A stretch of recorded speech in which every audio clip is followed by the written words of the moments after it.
नमस्कार मित्रों, साथी ज्ञान गंगा चैनल पर आप सभी का स्वागत है।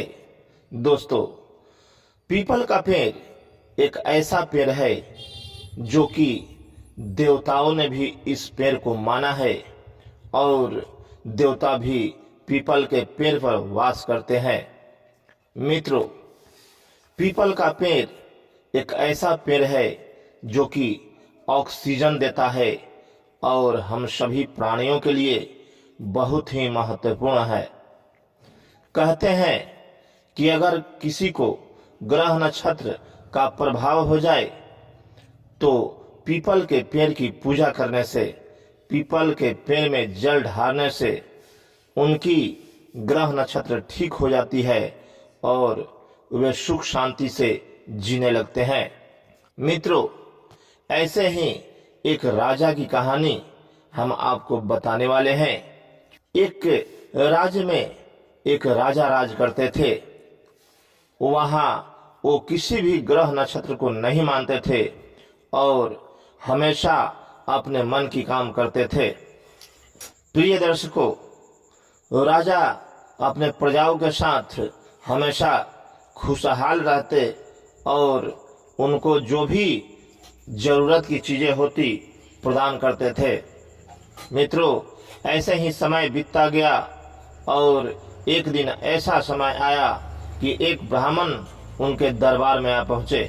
उस ब्राह्मण के आने पर राजा ने ब्राह्मण का बहुत स्वागत किया और कहा कि बोलिए महात्मा, आपकी क्या सेवा करें। महात्मा ने राजा के आदर भाव से प्रसन्न होकर कहा कि हम आइए आपका थोड़ा कुंडली देख लेते हैं और आपका भविष्य जांच लेते हैं। राजा ने पंडित की बात की मजाक उड़ाते हुए कहा कि अरे मेरा भविष्य क्या देखोगे, मेरा तो निरंतर एक ही समय जैसा चलता है। ब्राह्मण देवता ने कहा कि नहीं राजन, समय बदलते रहता है, समय बहुत बलवान होता है और समय के कारण आदमी राजा से रंक और रंक से राजा बन जाता है।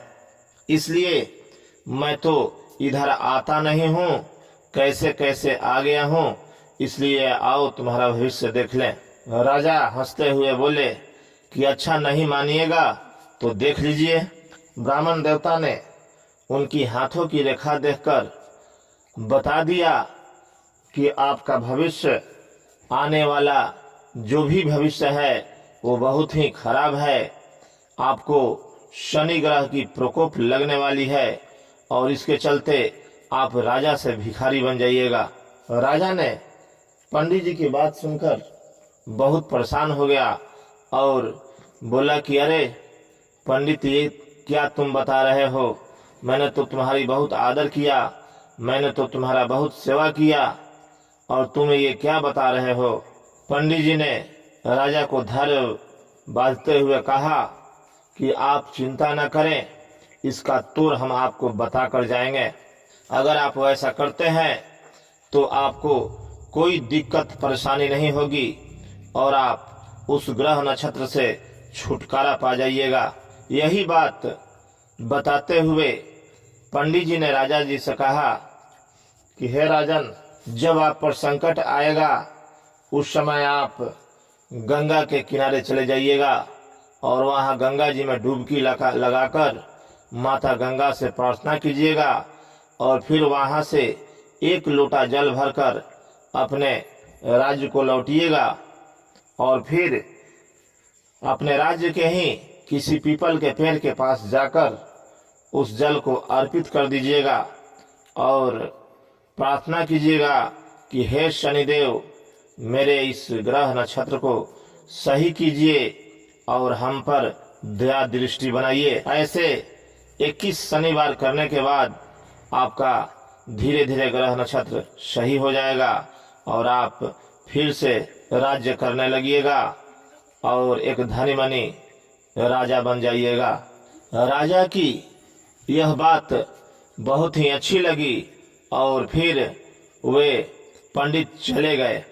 पंडित जी के जाने के बाद राजा ने सोचा कि क्यों न देखते हैं, उस समय का इंतजार करते हैं, जब समय आएगा तो देखा जाएगा। समय बीतता गया और वो समय आ गया जब राजा से भिखारी बनने वाले थे। राजा का जब समय आया तो फिर ऐसा कुछ हो गया कि धीरे धीरे करके धन लुप्त होने लगा और राजा से भिखारी बन गए। फिर उनको पंडित जी की बात याद आई और वे गंगा के किनारे गए। गंगा के किनारे जाकर उन्होंने गंगा जी में डुबकी लगाया और फिर वहां से एक लोटिया जल भर के एक पीपल के पेड़ के पास जा पहुंचे।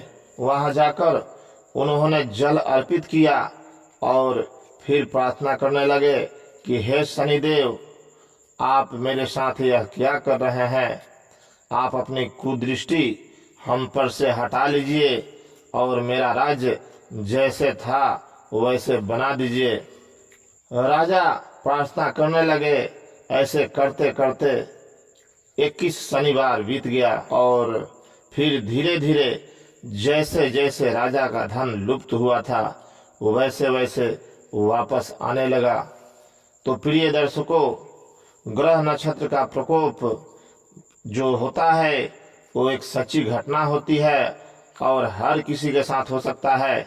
इसलिए आप सभी इस ग्रह नक्षत्र से सचेत रहिए और जब भी कोई दिक्कत परेशानी हो किसी पंडित जी से जानकारी लेकर आप इसका उपाय कीजिए और भगवान शनिदेव का पूजन कीजिए, पीपल के पेड़ की पूजा कीजिए और आपका धीरे धीरे जो दुख का दिन है सुख में बदल जाएगा। मित्रों, चलते चलते आप सभी को नमस्कार।